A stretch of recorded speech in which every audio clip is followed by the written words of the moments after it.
Recording of Nubia Nia 055G, currently using the main camera with 1080p and 30 fps. So zoom natin yung video natin.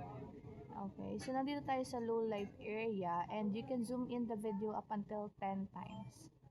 So ayan siya po, ano.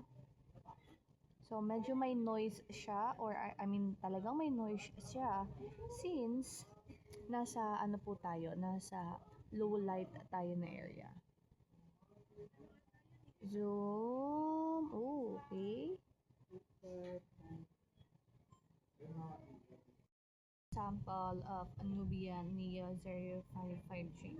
So currently using the front-facing camera. So nandito tayo ngayon sa low light area. So as you can see, ay yung quality niya with low light.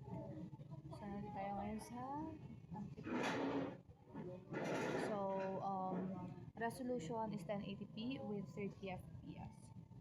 So let's try the main camera.